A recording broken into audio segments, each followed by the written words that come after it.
gracias de Coimsal nos acompaña el día de hoy la licenciada Sandra Guevara y además Zenia González, a quien le damos la bienvenida en el plan de asesora migratoria, ¿verdad? Y de eso es que vamos a hablar específicamente, de asesoría migratoria, del concepto per se.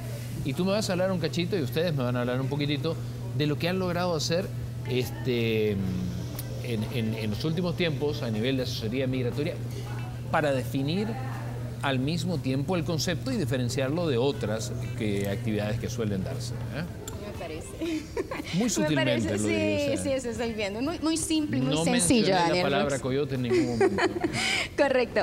Bueno, justamente de eso queremos hablar esta mañana y por eso es que me acompaña Zenia. Ella es un paralegal, es un asesor de nuestra oficina y justamente lo que queremos es platicarle a las personas, porque a veces, fíjate que la gente busca asesoría o busca en el asesor lo que no le podemos ofrecer. Entonces la idea es que la persona sepa en principio en qué le puede ayudar un asesor migratorio, pero también a veces, como siempre he dicho yo, podemos dar la mejor de las asesorías, la mejor de la orientación, pero si no se cumplen los requisitos de ley, difícilmente el resultado sea favorable. Pues entonces, en ese sentido, lo que queremos es tener un acercamiento, o sea, que la gente sepa en qué consiste y por qué es importante, porque sí tiene un papel importante, o sea, sí ayuda, entonces de eso nos va a platicar Zenia. Sí, y es correcto, ¿verdad? Lo que ella decía, a veces la gente quiere que nosotros le digamos lo que ellos quieren escuchar y es bien complicado. Nuestro papel, nuestro deber es explicar con base a la ley migratoria de qué se trata todo esto. Y muchas veces llega la gente sin saber qué trámite o qué visa aplicar, ¿verdad? Hay infinidad de cantidad de visas, de tipos de visa, y ese es el punto, explicar al solicitante los requisitos que debe de cumplir, el procedimiento, la documentación a presentar, y de ahí partir cuánta posibilidad hay para que este aplicante pues, pueda obtener la visa. Revisar un poco también, me imagino, ya teniendo la cita y todo eso, pregunto, teniendo la cita y todo eso, revisar, digamos, el folio de documentos que ya se tenga para ver si falta algo que pueda ser contundente. Eso hace un asesor. Correcto. Explicar los requisitos de ley, ¿verdad? Verificar a la persona, verificar el perfil de la persona. Eso es lo que hace un asesor. Okay. Verificar que la lista de esos documentos que debe de preparar para tener mayores posibilidades al momento de hacer una aplicación de visa en la Embajada Americana.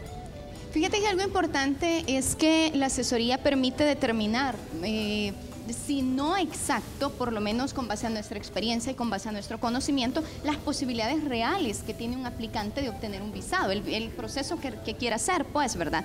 Digo esto porque si bien la decisión última la tiene el agente consular, sí nosotros podemos más o menos tener una idea con base a cumplimiento de requisitos, documentación que tiene de soporte la persona u otras cosas que pudieran incidir positiva o negativamente en esa aplicación. Y en ese sentido te queremos comentar, fíjate que de un porcentaje de un 100% de personas que nosotros atendiéramos, apenas un 20% cumple con los requisitos de ley para poder calificar, por ejemplo, para una visa de turista. Okay. Entonces, por eso es que se dan tantas negaciones, porque realmente el porcentaje de calificación continúa siendo mínimo.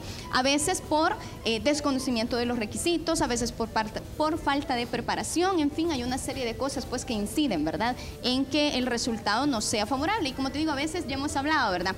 Si uno de los requisitos de ley es que alguien esté casado, pero no se va a casar para ir a aplicar a la visa, pues, ¿verdad? Entonces son cositas que a veces no se logran resolver y que inciden al final del día en el proceso. Y otro 50%, por ejemplo, son los adultos mayores de 50 años que hacen aplicaciones de visa, que en un 75% de esos adultos tienen familiares en Estados Unidos.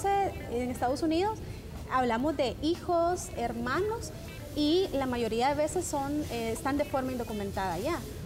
Entonces eso también incide ya al momento de aplicar a la visa. Hago una pregunta así al aire. Si un 80% de las personas que de pronto les visitan para tener asesoría sobre visa de turista de pronto no aplican, la parte ética del asesor es obviamente comunicárselo, ¿verdad? Correcto. tal cual. Correcto. De hecho, a partir de ahí muchas personas deciden ya no gastar en el proceso, sino que esperarse a ver qué logran mejorar. O sea, ya descubriendo las deficiencias, ya descubriendo en qué estamos mal, podemos ver si nos es posible mejorar. Imagínate, por ejemplo, es pocos ahorros. Ok, podemos trabajar un poquito más en la cuenta. Pero como te decía, el problema es, pensemos, alguien no está casado o tiene parientes directos en Estados Unidos, indocumentados.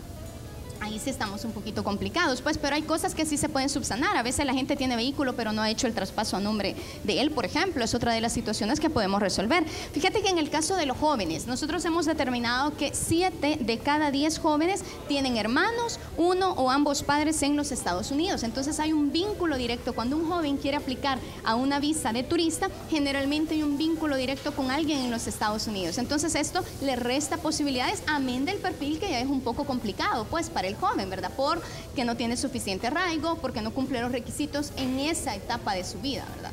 Entonces, pero eso suele pasar. Y 5 de cada 5 aplicantes, 2 aplicantes están haciendo el trámite de la visa por la misma situación que vive El Salvador, es decir, van buscando emigrar hacia los Estados Unidos por la misma situación que se vive en el país. Entonces eso es complicado. Imagínate, de 5 aplicantes, 2 quieren irse a quedar, o sea, estamos hablando casi la mitad de la persona que aplica por una visa turista quiere quedarse en los Estados Unidos. Entonces sí, es una situación un poco complicada y por eso es que vemos tantas negaciones también, porque la gente consular percibe la intención del aplicante, amén de que no hay suficiente arraigo, que hubo falta de documentación, que la entrevista no nos quedó tan bien y logramos percibir porque hay mucho familiar allá o ese mismo poco arraigo aquí nos manda más para los Estados Unidos que para quedarnos aquí, pues, ¿verdad?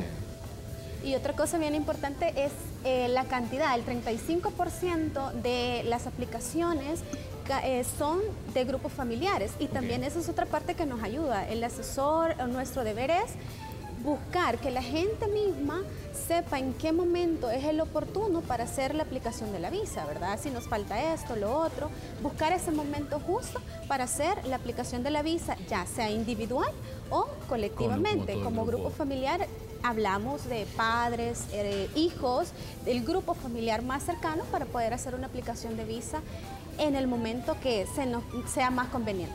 Okay.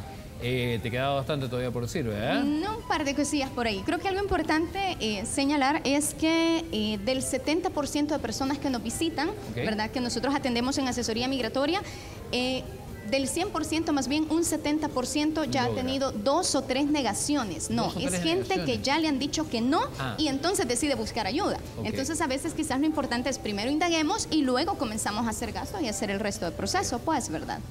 Muy bien. Yo tenía más preguntas, pero tal vez en otro momento lo tomamos porque ahora se nos fue el tiempo, pero quiero agradecerle a ambas que nos hayan visitado, Seña y Sandra. Vamos a continuación a vender. Ya venimos.